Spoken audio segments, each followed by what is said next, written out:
Welcome to Your Wish Fulfilled. Today we're diving into how to recharge, re-energize your home and your physical things for greater abundance and manifestation and joy. We live in a society that has a lot of stuff, as I'm sure you've noticed. We can buy anything we want pretty much at the click of a button. Go on Amazon, click, go to the store. There's so many products, there's so many things. And so as a result of that, our life is often surrounded by stuff.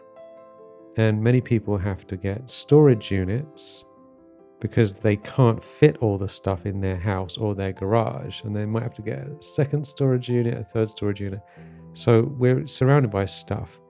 Now, in this session, we're going to learn how to re-energize the things that you have. This is something that if we do this fairly often, maybe 2 or 3 times a year is enough, it can bring energy back into your life, help you feel better, and create more wealth, abundance, and joy.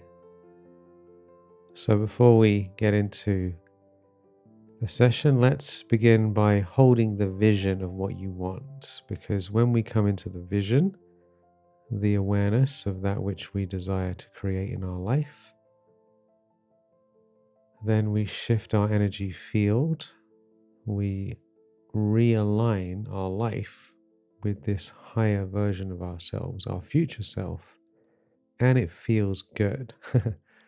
So let's just take a few moments to just breathe very calmly and gently. Wherever you are, just let yourself have some slow, gentle breaths.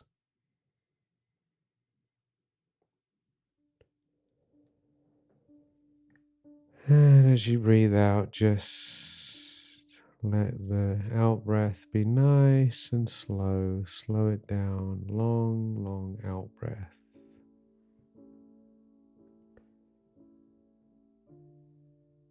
And just allowing yourself this beautiful time. Give this gift to yourself. So breathe and relax.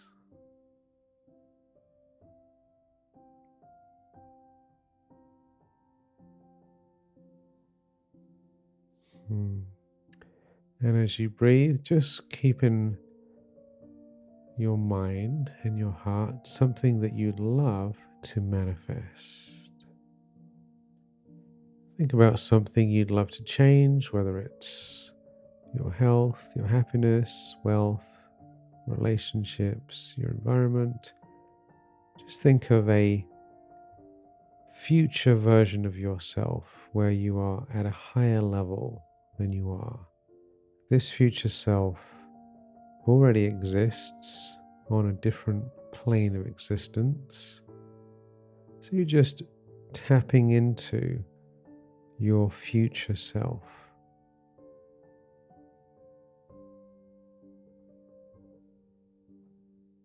And imagine you walk into that new life where you are your future self, noticing how you feel,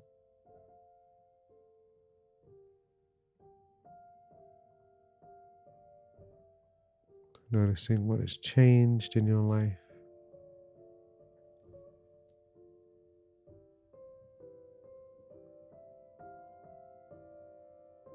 Just opening your awareness to having your wish fulfilled right now.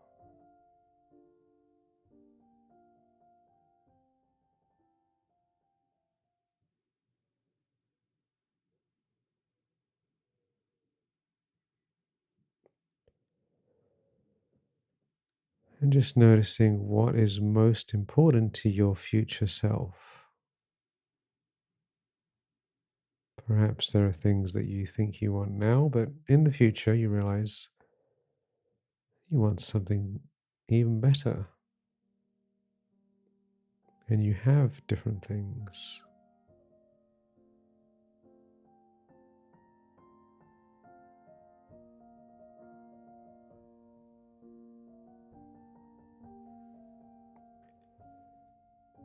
And just noticing how your future self is different. Maybe you act different, you have different things, you look different in some way.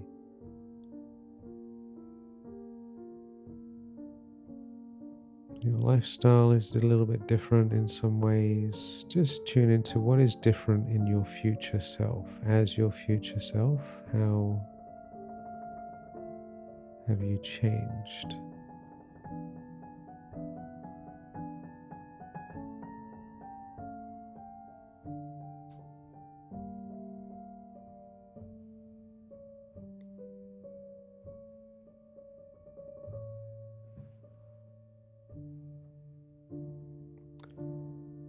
And as you tune into your future self, you are energetically realigning your life with that future reality.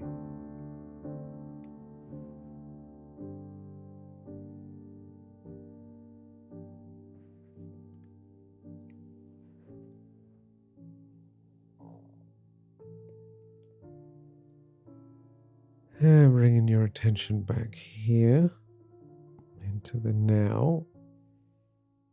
Welcome back. So powerful to do this practice, very easy. It gets easier and easier the more you do it. What I personally find is that the things things that I think I want now, my future self doesn't care about because there are better things, right? It's very useful to do this so we can align ourselves with our highest good. It's a wonderful expression you might like to write down. I am surrendered to the highest good for all. I am surrendered for the highest good for all. I'm surrendered to the highest good for all. Anytime I have any anxiety or stress about anything, a situation, is it going to work out, blah, blah, blah, I just think I am surrendered to the highest good for all. So even if things don't go the way I think, it must be the highest good. So I'm fine with it. So let's get back into your stuff, right? We all have loads of stuff. Share a little story. So recently I did a 8-day water fast. I'll do a different session about that another time. 8 days without food, just drinking water and tea. And I didn't even plan on doing it. I kind of did it spontaneously. I thought, I just probably should have a little fast. And then I just kept extending it. And fasting is a fascinating thing because it puts you in an altered state of awareness when you don't eat. The first few days are actually quite energizing, which is quite surprising. And then the body gets into the self-repair mode and you end in a different state. I don't know if you've done fasting, but it's the first long water fast I've ever done. I do juice fasts, but water fast is unusual. And because I was in an altered state of awareness, I wasn't eating, and I was in my house, I also did some meditation, a lot of meditation. I did 3 days of meditation. And as I was sitting there on one of my chairs, I was looking out through the window to the mountains. And I thought, I don't like what I'm seeing here. Like my living area. Like something's definitely not right about this. Like everything seemed a bit messy and too many things. And it was just stressing me out.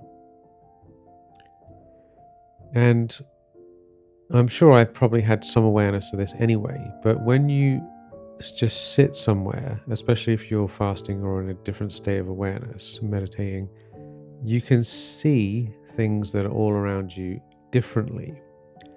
So the reason I'm bringing up about fasting is because I'm always in the house. I mean, I go out and come back, and you know how it is when you're in your house. You get used to it. You kind of don't see it anymore. It becomes normalized. But when you sit there long enough and just observe, then you can see again. This is what the Buddhists call the beginner's mind. This is like 0 point awareness, where you imagine you've just arrived and you don't know anything and you just look at it.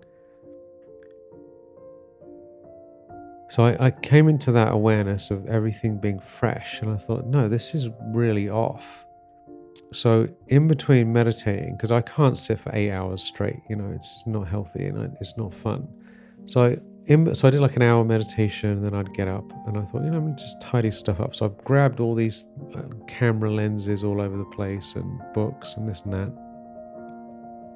and moved them around, chucked stuff out. I had books all over. I have so many books. I have thousands of books. So I sometimes take them from the bookshelf somewhere else and read them, and then they end up with a big stack of books near a couch or a bed somewhere. So I just very gently, because I was fasting, I didn't have much energy, putting things back, moving them around. And then I went in the kitchen and I started opening up the cupboards, and I was like, this smoothie powder expired a year ago. Why is it still in the cupboard? These supplements are all like expired. So I tossed out loads of random stuff and just cleaned stuff up, And what I found is that everything started to become re-energized just by paying attention to it. Now, I have a whole training on space clearing in much more detail than we're going to get into today. How to go through your whole house and different areas of it. This is quite a project, right? This is something you can do in a day, what I'm talking about now, or even a few hours. Every single object in your space has an energy frequency, because everything is made of energy. And you have a relationship with all the things in your house because you bought them, or they're connected to other people in your house. So there's some sort of energetic connection to these objects, which we normally don't think about. And when you pick them up, let's say you have a bunch of books, right? And they're just sitting on a shelf getting dusty. Let's say you pull them all off the shelf, right? Dust the shelf and just pick them up and look at the books, right? They gain energy because you're bringing your consciousness to the book. You're like, oh, wow, this is great. Like, well, how come I haven't read this book? It's been sitting there for 2 years, right? Or if you go through your supplements and you're like, this is all dead stuff. Like, I'm not going to use this. All went expired 3 years. Why is this? So you chuck it out. Energy is restored to your space. You actually gain power by bringing attention, because our physical world is a outer manifestation of our inner state, right? Why do we buy certain clothes? Why do we have certain things? Why do we not have other things? It's all, we're the ones creating all this, aren't we?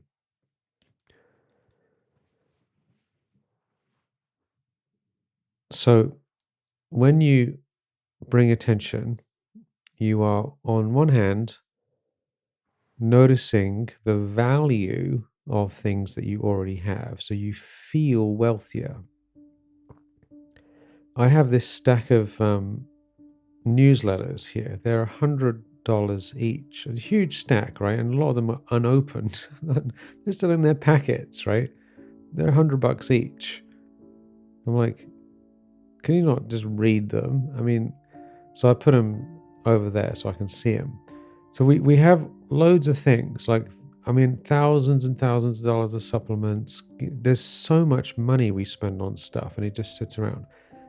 So what you can do if you're wanting to do something like this, just pick an area of your house. Let's say your lounge or wherever you're spending a lot of time. Just sit there and imagine you've just arrived, having gone somewhere else for a long time, and you've come back, and your job is to make it nice for you. Make it very comfortable, energized, inspiring. And look at the things and think what brings you joy and what stresses you out.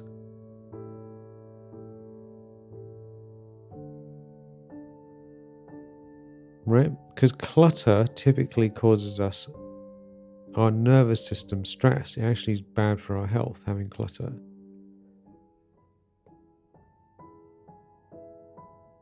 Obviously, being too minimal, I don't think is good either. If you live in a bare house with nothing sitting on the floor, that's also not very good, right?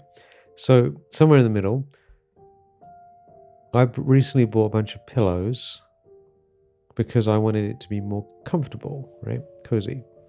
So just sit there and tune into it. What do you like? What do you not like? If you don't like it, can you just get rid of it outright?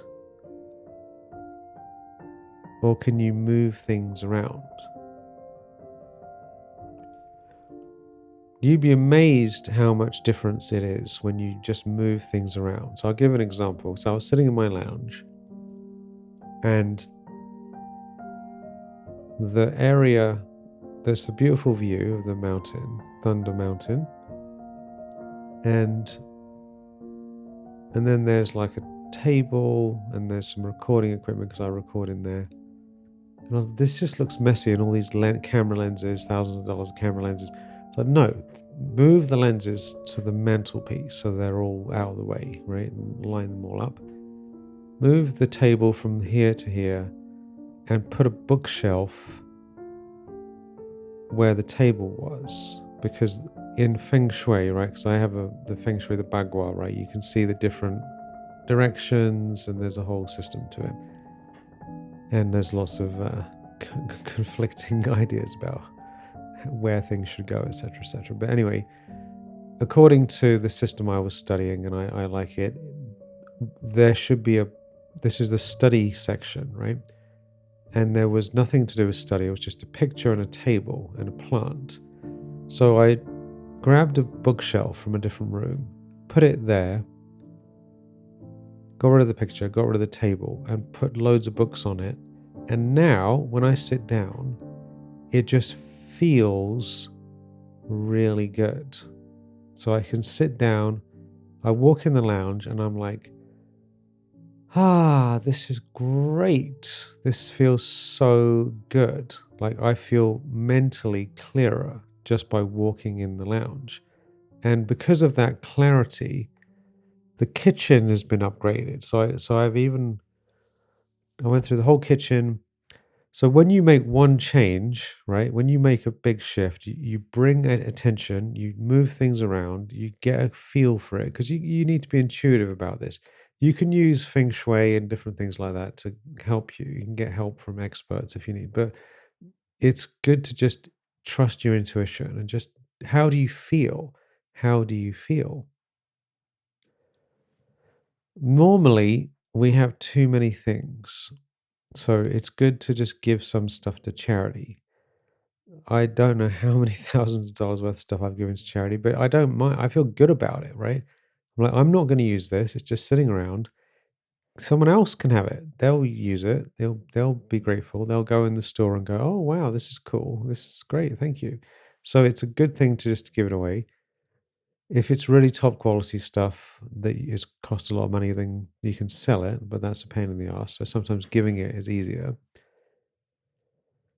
So just take one area, sit there, tune into it, see how you feel, move things around, sit down again, meditate. I personally think it's better to meditate, move things around, meditate like that, because then you get some space to contemplate. If you're running around, you don't get that artist's perspective. You know, when artists are working, they do a little bit of work, then they step back from the canvas and they look at it.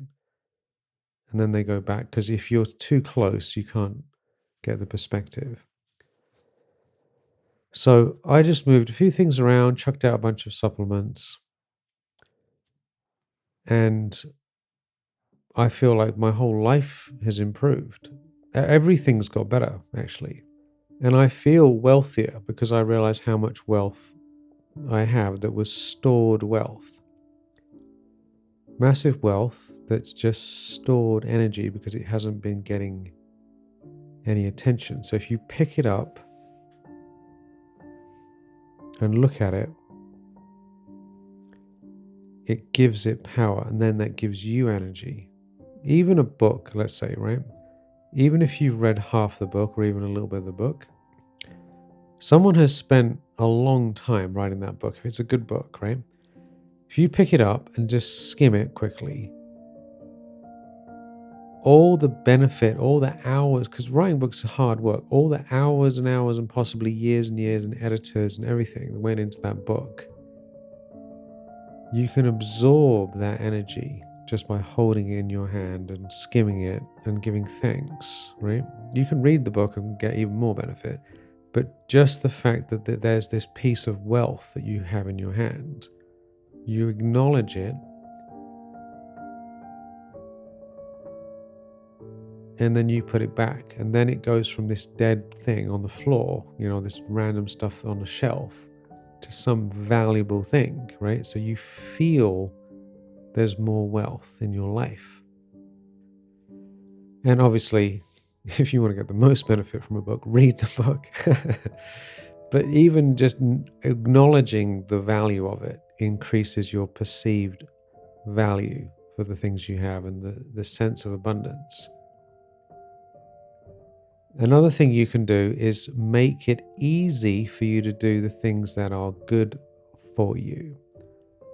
So, for example, this is a very practical, somewhat mundane example, but the kitchen counters, right?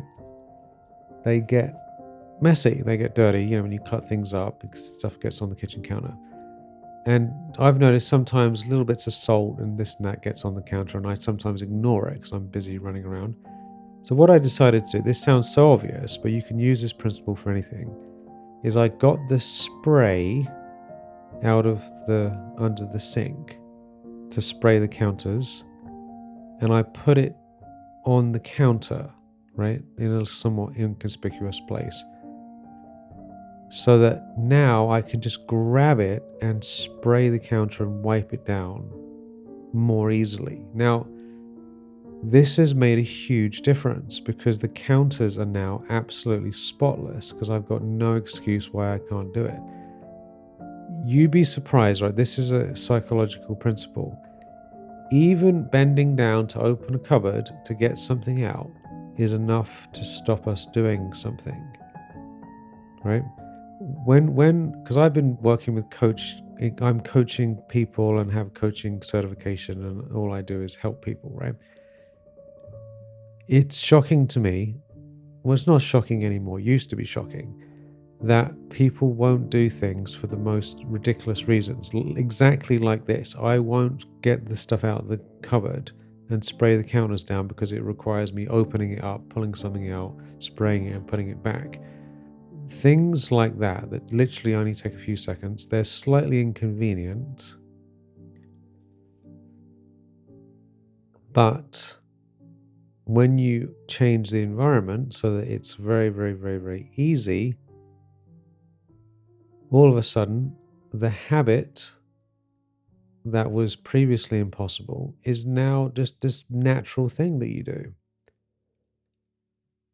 So think about how you can apply this in your life. I've seen this with so many clients. Like I tell them, just move things around a little bit, change this thing here. And then all of a sudden they start meditating, they start doing yoga, they start eating better.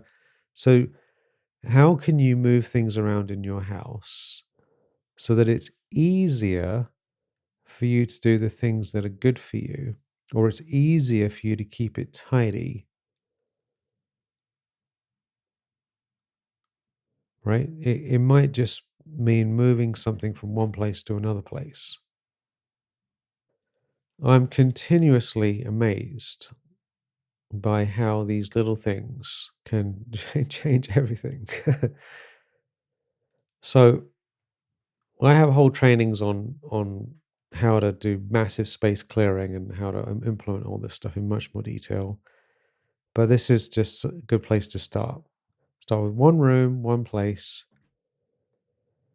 Think about your future self. Who are you becoming, and how would that higher version of you live? Right? And if there's anything that doesn't represent who you're becoming, then just get rid of it. If it's sitting around, it doesn't have any value, you're not going to use it, just toss it out or give it to charity. You're not doing anyone any favors by having things hidden away. Another thing that is often a huge waste is packaging, right? I'll give a practical example. I have a cupboard where I have a printer in the cupboard, and there was a bunch of printer cartridges that I bought still in their packets, and they're taking up a lot of space, and it was messy. So all I did is took them out of their packages and put them separately in the cupboard, and it took up like 10 times less space because there's no need for all this special packaging. So just getting things out of packages, chucking things out,